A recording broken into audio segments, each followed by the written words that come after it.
بسم الله الرحمن الرحيم. الحمد لله رب العالمين، والصلاة والسلام على سيدنا محمد الصادق الوعد الأمين.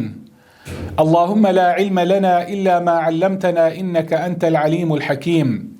اللهم علمنا ما ينفعنا وانفعنا بما علمتنا وزدنا علما، وأرنا الحق حقا وارزقنا اتباعه، وأرنا الباطل باطلا وارزقنا اجتنابه، واجعلنا ممن يستمعون القول فيتبعون أحسنه، وأدخلنا برحمتك في عبادك الصالحين. بنرانو بسراني بريزو خوشوي السلام ورحمة مهرباني خواي پروردگار لسر همو لایق بيت. خوشحال و بختورم كوات تمن زاري تر درفتي بيداين لألقية نوي برنامج مسلمان ناسي دا بخزمتي ايوي زيد عزيز و خوشوي شاد موا. خوشويستان امرو كوتا صفتي مسلمان لسرتاي صورتي المؤمنون كخواي پروردگار كومالك صفاتي بو باس كردين لصفاتي كساني ايماندار و مسلمان. امرو صفاتي كوتاي لو صورتا لو آت پیروزانه باز دكين كذاري ترچون لسرتاي صورتا كدا خواي پروردگار يكك لصفاتي ايمانداران باسي خشوعي كر لنويجدا، باسي ملكتي ولخواترساني كر لناو نويجدا.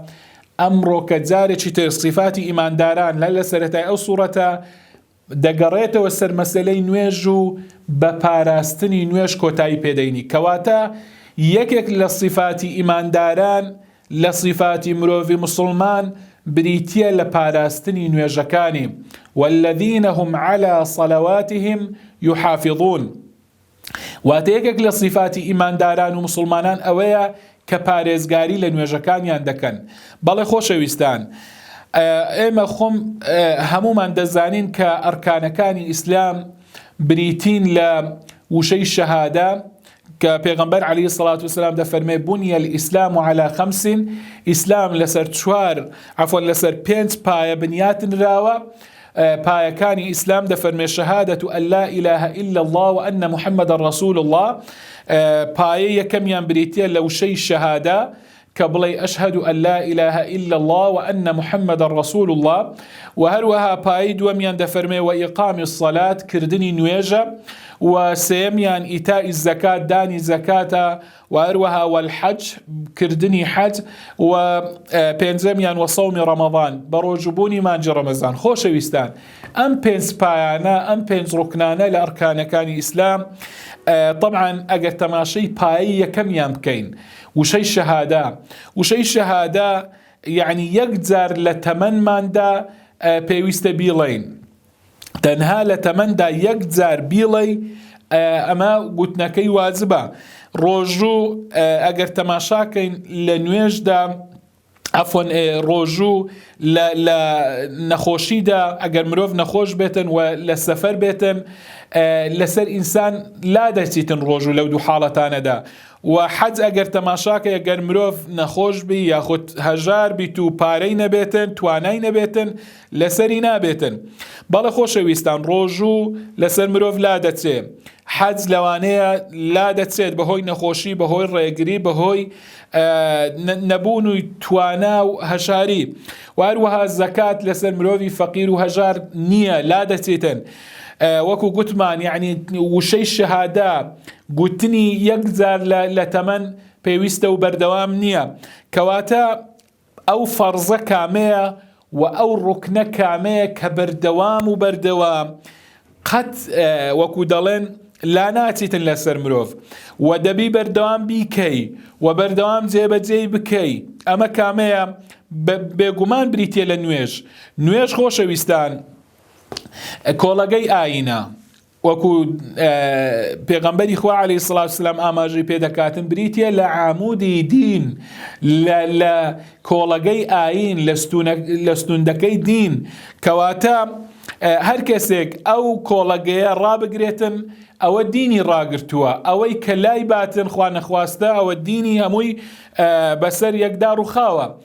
بۆ ئێمە قسە لە نوێژ دەکەین، بۆ خوای پەروەردگار ئەوەندە گرنگی بە نوێژ دەداتن، یعنی بۆ باسی صفاتی ئیماندار و مسلمان دەکات کە بریتیە لەوەی پارێزگاری لە نوێژەکانی دەکات. بۆ هەندە نوێژ یعنی ئەم گرنگیەی هەیە لە ژیانی مرۆڤی مسلماندا. خۆشەویستان، طبعا خۆشەویستان، پێغەمبەری خوا عەلەیهی السەڵاتو وەسەلام کاتێک کە تووشی ناڕەحەتێک بوو بایە، خەفەتێک خەمێکی توش بوو بایە، غاری ئەدا نوێژی ئەکرد. وەکو دەفەرمون ئیذا حەزەبەه ئەمڕ بادر إلى الصلاة، یعنی کە تووشی خەم و خەفەتێک بوو با غاری ئەدا نوێژی کرد. کە دڵتەنجێک تووشی بوو با دەیفەرمۆ یا ئەریحنا بها یا بیلال، بە نوێژ دڵمان ئاسوودەکە و با داخلی نوێژ بین بۆ ئەوەی دڵمان ئاسوودە بێ، نەک وەک ئێمە کە بانگەداتن نوێژەکەین دەی وەڵاو نوێژەشمان لە کۆڵ خۆمان کردەوە مرتاح بووین، وەکو بڵێ بارێکی زۆر قورسی لەسەر شام بیتن مرتاح بوو لە کۆڵی بۆ. نا، پێغەمبەری خوا عەلەیهی سڵات وسەلام سەحابەی پێغەمبەر سڵ عەلەیهی وسەلەم بە پێچەوانەی ئێمە بوون، ئەوان کە کاتی نوێژی فەرزیش نەبایە خەم و خەفەتێک ڕووی تێکردبان غاریانەدا نوێژیانە کرد، دڵیان هەر بە نوێژەوە بوو، دڵیان بە مزگەوتەوە بوو، بەردەوام بۆ مزگەوت، بەردەوام بۆ نوێژ هەوڵیانەدا، باری قورس و شانی دنیان بە نوێژ سوکە بوو لە سوچیانەکرد لەسەر شانی خۆیان. بۆیە خۆشەویستان پێغەمبەری خوا عەلەیهی سەڵات وەسەلام کە هەموو شتێکی بەڕاستی وحیە، لا ينطق عن الهوى إن هو إلا وحي يوحى، يعني ئەگەر تەماشاکەی بەقەدەر پەیوەندی تۆوە بەخوای پەروەردگار، پەیوەندی چەندە بەهێز بیتن لەگەڵ ذاتی ئەڵڵا، تۆ چەند لە پەیوەستی بەخواوە، چەندە پەیوەندی تونند و تۆڵە لەگەڵ ذاتی خوای پەروەردگار، بەقەدەر ئەوەش هێز و قووەت و پاڵپشتی لە خوای پەروەردگار وەردەگری بۆ کاروبارەکانی ژیانتدا.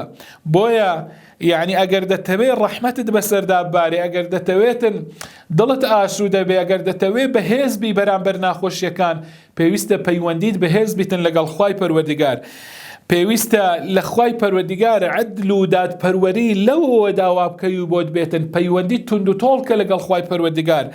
خۆشەویستان، بۆیە ئەگەر ئینسان بەڕاستی پەیوەندی لەگەڵ خوا باش بوو، خوای پەروەردگار بەڕاستی وەکو دەڵێن ئەخلاقی جوانی، ئەگەر کەسی خوای پەروەردگار خۆشی ویست ئەخلاقی جوانی پێدەبەخشێتن، بەهێزی دەکاتن، بەڕاستی تەنانەت دوژمنانیش لێی دەترسێن. ئەمە بە هەمووی بەچی دەبێتن؟ بە گوێرەی ئەو پەیوەندیە دەبێت کە تۆ لەگەڵ خوای پەروەردگار لەگەڵ خوای خۆت هەتا. بۆیە نوێژ ئەوەندە گرنگە و گرنگترین کار ئەفضل الأعمال، باشترین کردەوە کە مرۆڤ بیکاتن، مرۆڤی مسلمان بریتێ لەوەی کە نوێژەکەی خۆی لە کاتی خۆی بیکاتن. خۆشەویستان، بەڵێ ئەو بابەتە بەڕاستی پەیوەندی بە تاچی ئێمەوە هەیە. خۆشەویستان، سەرەتا بە خۆم دەڵێم پێش ئەوەی کە بە ئێوە بڵێم، گرنگە بەڕاستی ئێمە لەو دەرفەتە هەوڵ دەین یعنی نوێژەکانی خۆمان ڕاستکەینەوە.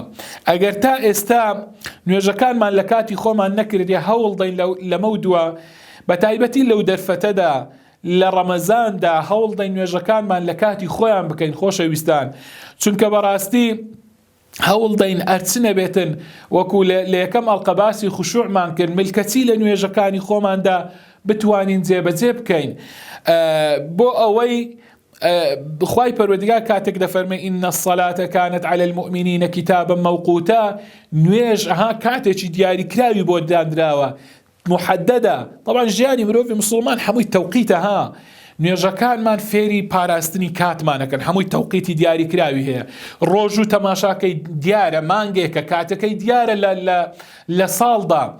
حەج والحەج ئەشهور معلومات، چەند مانگێکی دیاری کراوە، چەند ڕۆژێکی دیاری کراوە.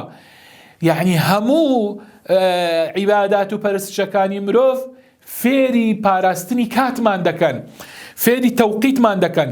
اینجا بەڕاستی ئەوەش دەرفەتێکە لە دەستی نەدەین، هەوڵ دەین ئەو نوێژە بکەین کە خوا لە ئێمەی دەوێتن، پارێزگاری لە نوێژەکانمان بکەین. خۆشەویستان، بۆیە وەکو گوتم یعنی مەوعیدەکەی محددە، کتابە موقوتە، کاتەکەی دیاری کراوە، و بۆیەش ئەفضل الأعمالە، بۆیە باشترین کارە کە مرۆڤ بیکاتن، چونکە کاتی دیاری کراوە، لەو کاتەدا پێویستە پارێزگاری لێ بکەی، لە کاتی خۆی بکەی، نەیخێ کۆتایی کاتەوە. بۆیە ئەوەی کە بەڕاستی لە کاتی خۆی نەکاتن، بەرەکەت خوای پەروەردگار لە تەمەنی شینایەڵیتن. پێغەمبەری خوا عەلەیهی سڵات وسەلام دەفەرمێ، طبعا ئەم فەرمودەیە معاذی کوڕی جەبەل لە پێغەمبەر عەلەیهی سڵات وسەلام دەجێڕێتەوە، دەفەرمێ كنت مع النبي صلى الله عليه وسلم في سفر فأصبحت يوما قريبا منه. ده فرمي لسفرك لقال بيغمبري خواب عليه الصلاة والسلام لنزيشي بيغمبر بهم ونحن نسير درو يشتين. ده فرمي فقلت يا رسول الله أخبرني بعمل يدخلني الجنة. أي بيغمبري خواب كاركم بيبلي كبهوي أو كارو بتما بهاجت ويباعدني عن النار ودور مخاتو أو كارا لا أجري دوزخ. پیغمبری خو علیه الصلاة والسلام فرموی لقد سألتني عن عظیم، فرموی براستی لشتێکی زۆر گەورە پرسیارت لێ کردم ئەی معاذ، بەڵام فرموی لە کۆتایی فرمودەکەدا فرموی طبعا شتێکی گەورەیە بەڵام ئاسانیشە لەسەر ئەوەی خوای پەروەردیگار لەسەری ئاسام کا. فرموی رأس الأمر الإسلام. طبعا سەری هەموو کاروبارێک ئیسلامە، تا مرۆڤ نێتە ناو بازنەی ئیسلام کاروبارەکانی تری هیچ سوودێکی نابێ ئەگەر چەندە کاری باشش بکاتن. فرموي وعموده الصلاة، كولغي آين بريتيلا نوش بله. فرموي وذروة سنامه الجهاد، لوتكي هربرزي إسلاميش بريتيلا جهاد وتيكوشان لبناوي خواي پروردگار ده.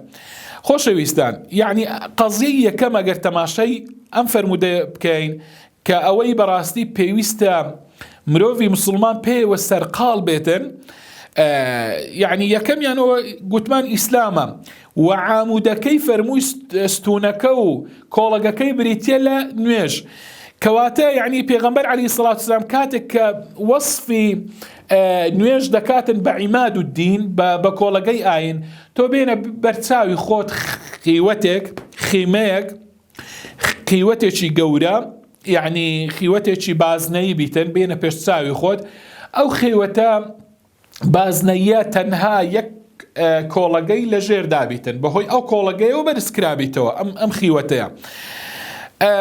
ئەم خیوەتە یعنی تەسەوڕ کە ئەمە نوێژە چۆن ئێستا یعنی ئەم خیوەتە تەسەوڕ کە ئیسلام بێتن و ئەم کۆڵەگەیە نوێژ بیتن. ئەها چۆن گوتم خیوەتەکە خیوەتێکی بازنەی یەک کۆڵەگەی لە ژێر بی ئەم کۆڵەگەیە حساب کە نوێژ بیتن.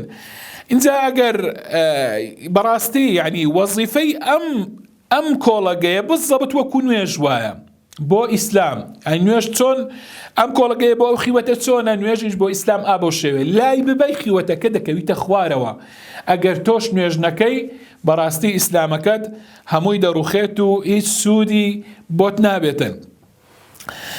بۆیە خۆشەویستان پێغەمبەری خوا عەلەیهی الصلاة والسلام دەفەرمێتن لە فەرمودەیەک دەفەرمێت أرأيتم لو أن نهرا بباب أحدكم يغسل فيه كل يوم 5 ما تقول ذلك يبقى من درنه؟ قالوا لا يبقى من درنه. فرموي ئێوە ئەگەر تەماشاکەن هەر یەکێک لە ئێوە ڕووبارێکی بەبەر دەمی ماڵەکەی دابێتن و ڕۆژانە 5,000 خۆی لێ بشواتن لەو ڕووبارە هیچ پیسیەک هیچ چڵکێک بەجەستەیەوە دەمینێتن؟ فەرمیان نەخێر. پێغەمبەر صلی الله علیه وسلم فەرمووی فذلك مثل الصلوات الخمس، ئەمە وەکو نمونەی 5 نوێژەکە وایە يمحو الله به الخطايا، هەموو گوناهەکانتان بەهۆی ئەو 5 نوێژەوە هەڵدەوەرن. کاتێک بە جوانی دەست نوێژە شۆی، کاتێک بە ڕێک و پێچی نوێژەکانت ئەنجام بدەی بە خوشوعەوە، بەڕاستی مرۆڤی مسلمان پاک دەبێتەوە. پاک مرۆڤێکی پاکە هەم جەسەدیەن هەم معنەویەن، هەرچی گوناه و ژەنگ و ژار و تاوانە پێیوە نامێنێتن ئەگەر بە تەواوی مافی نوێژەکانی خۆی بداتن. بۆیە خۆشەویستان بەڕاستی پاراستنی نوێژ گرنجێکی زۆری هەیە لە ژیانی مرۆڤی مسلماندا. مرۆڤی مسلمان کە نوێژ بکاتن وەکو گوتمان بەس بەو مانایە بە تێگەیشتنەوە بیکات لە هەرچی گوناهە دەپارێزرێ. وەڵا زمانی پارێزراو دەبێت، چاوی پارێزراو دەبێتن لە گوناه و تاوان، دەستی پارێزراو دەبێت، خیانەت ناکاتن، درۆ ناکاتن، غەیبەت ناکات، نەمیمی ناکات، گوێ ناداتە شتی حەرام، دەست لە شتی حەرام ناداتن، غەدر و خیانەت لە خەڵک ناکاتن، نادات پەروەری ناکات، زوڵم ستەم ناکاتن، بە پێکانی بۆ شوێنی حەرام ناڕواتن.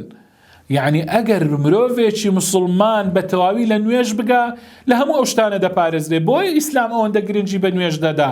بەڵام نوێژێک ڕوحی هەبی، گیانی هەبی، نەک نوێژێک هەروە بەس لە کۆڵخۆمانی بکەینەوە. ئەو جۆرە نوێژە سوودمان پێ ناگەین. وەکو لە ئاڵلقەکانی ڕابردووش باسم کرد، یعنی تۆ تەسەوڕ کە یعنی فەرزێک ئەوەندە گرنگ بێتن کە بە هیچ شێوازێک تەنانەت لە نەخۆشیشدا لەسەرت لا نەچیتن، هەر بەس یعنی زەینت هەبی دەبی بیکەی فازێک هەندێک گرنگ بێ ئەگەر بە معنای کەلیمە ئەمڕۆ بمان کرد بە تێگەیش باین لە نوێژەکانمان حاڵی جیهانی ئیسلامی ئەمڕۆ ئاوا دەبوو لەو حاڵەی ئێستاماندا دەبووین نەخێر بۆیە خۆشەویستان یەکەم ڕوکنە بەڕاستی نوێژ یەکەم فەرزە و ئەوەل ڕوکنە لە ئەرکانەکانی ئیسلام وەکو گوتمان مرۆڤی مسلمان بەڕاستی پارێزگاری لە نوێژەکەی خۆی دەکات لە کاتی خۆیدا لە سەرەتای کاتەکەی دەیکات و زانان دەفەرمون کاتی یەکەمی نوێژ دەفەرمون لەو ساتە دەست پێ دەکا لە کاتی بانگدان تا نیو سعات تێ ئەپەڕیتن تەنها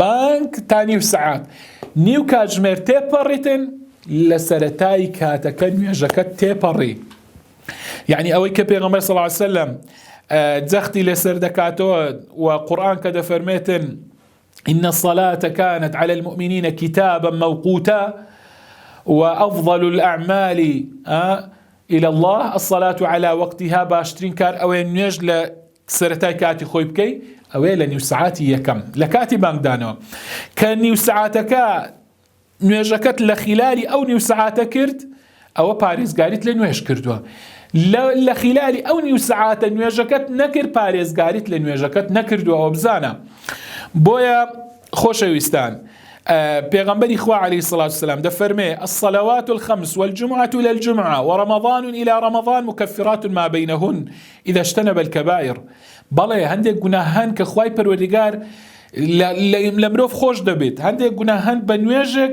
بۆ نوێژێکی تر لێت خۆش دەبێتن لەو نوێژە بۆ نوێژە دەست نوێژ بشۆی بە جوانی نوێژەکەت بە ڕێکوپێکی ئەنجام دەی پاک دەبیەوە هەندێک گوناهان لە ڕەمەزانێک بۆ ڕەمەزان لە خود جمعەیەک بۆ جمعەیەکی تر هەندێک گوناهی گەورەتر هەن لە ڕەمەزان بۆ ڕەمەزان هەیە بە حەج شەحنەیەکی گەورەتری دەوێتن بۆ پاک بوونەوە بە حەج خوای پەروەردگار پاکت دەکاتەوە ئەگەر بەڕاستی تەوبە بکەیت بۆیە بەڕاستی خۆشەویستان نوێژ فەرزێکە و ڕوکنێکە و یەکەم ڕوکنە لە ئەرکانەکانی نوێ لە ئیسلام بەڵێ ڕوکنێکە لە ڕوکنەکانی ئیسلام کە هەر چوار ڕوکنەکەی دیکەی تێدانە ئەرکانەکانی ئیسلام پێنجن هەر پێنج ڕوکنەکان لە نوێژدا جێبەجێ دەبن هەر پێنجی تێدایە تاکە ڕوکنێکە هەرکە هەر پێنجی تێدایە نوێژەوە خودی خۆی کە نوێژەوە ڕوکنی یەکەم بەڵام لە نوێژدا معنای حەجی تێدایە چونکە تۆ ڕوو لە قیبلە دەکەی برت لە قیبلە دەکەی لە بەیت الله الحرام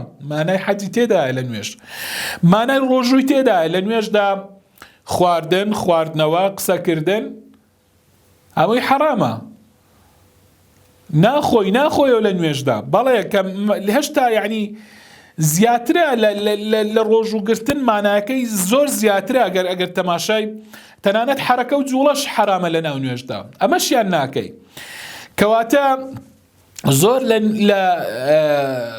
لە ڕۆژووی زیاتر تێدایە و هەروەها زەکاتی تێدایە خۆشەویستان مەسەلەی زەکات یعنی ئەگەر ئێمە تەماشاکەین زەکات چییە زەکات بریتیە تۆ پارچەیەک لە کاتی خۆت دەبەخشی بە نوێژ بەخۆی کات ئەسڵە لە بەدەستهێنانی ماڵدا تۆ ئەگەر کاتت لەبەردەست نەبێت چۆن ماڵ و سەروەت و سامان بەدەستدەینی تۆ ئەو کاتەی خۆت کە لە جیاتی بە سەروەت و سامانی مەشغوڵکەی بە نوێژەوە خەرجی دەکەی کەواتە کە لە نوێژت خەرجکرد مانای زەکاتی پارە و ماڵ و سەروەت و سامانیشی تێدایە کەواتە نوێژ خۆشەویستان هەموو مانای ئەوە شەهادەی تێدایە لە نوێژدا نوێژ پەیوەندیتە بە خوای پەروەردگارەوە ئەگەر نوێژت تەواو بوو هەموو کاروبارەکانی ترت تەواو دەبێت یەکەم پرسیار لە نوێژت لێ دەکرێت ئەگەر تەواو بوو ئەوانی تر هەموو پرسیارەکانی تر ئاسانن و سەرکەوتوو دەبێت بەڵام خوا پەنامەمدا ئەگەر لە نوێژدا یعنی ساقیت بووین خوا پەناماندا بکەوین بەڕاستی ئەوانی دیکە کارەکانی دیکە هیچ سوودمان پێ ناگەیتن بۆیە خۆشەویستان نوێژ یەکێکە لەو شتانەی کە پێغەمبەری خوا عەلەیهی سەڵات وەسەلام پێش ئەوەی کە وەفات بکاتن یعنی پێش ئەوەی کە کۆچ بکاتن لەم دنیا زۆر پێغەمبەر صلی الله علیه وسلم ئامۆژگاری کردین وەسیەتی سەحابەکانی خۆی کرد فەرمووی کە نوێژ بکەن ئومو سەلەمە بۆمان دەجێڕێتەوە دەفەرمێ کانە من آخر وصية رسول الله صلى الله عليه وسلم الصلاة وما ملكت أيمانكم زۆر فەرمووی نوێژ ئاگاتان لە نوێژ بیتن پێغەمبەر صلی الله عليه وسلم لە کاتی پێشی وەفاتی کە تەماشای سەحابەی کرد لە پەنجەرەی ماڵەوەی کە دیتی لە ناو نوێژدا بوون زۆر زۆر دڵی پێخۆش بوو، دڵی گەشایەوە کە مسلمانان وا خەریکی نوێژن، بە نوێژەوە سەرقاڵن. گرنگترین شت لە ژیانی مرۆڤی مسلماندا نوێژە. پێویستە پارێزگاری لێ بکەین، پێویستە گرنگی پێ بدەین، وەصیفاتێکە لە صیفاتی ئیمانداران. بەڵێ پێغەمبەری خوا عەلەیهی سەڵات وەسەلام قەت بەو شێوە ددانە مبارەکەکانی بە دیار نەکەوتون وەکو ئەوەی کە پێش وەفاتی تەماشای سەحابەی کردیتی کە نوێژ دەکەن پڕی دڵی پێغەمبەر عەلەیهی سەڵات وەسەلام، یعنی کەیف خۆشی بوو، ئەوەندە دڵی خۆش بوو، ئەوەندە ڕووی گەشایەوە کە دیتی ئیمانداران نوێژ دەکەن. ئیمامی عومەر ڕەزا و ڕەحمەتی خوای لەسەر بێ کە لە ناو نوێژدا لێیدرا و تیرۆر کرا و شەهید کرا، کاتێک کە بەخۆی هاتەوە گوتی ئیمانداران نوێژیان تەواو کرد، لە نوێژی پرسی. بەڵێ خۆشەویستان، ئیمامی عەلی بە هەمان شێوە کە لێیدرا لە ڕێگای مزگەوت هەر خەمی نوێژی بوو.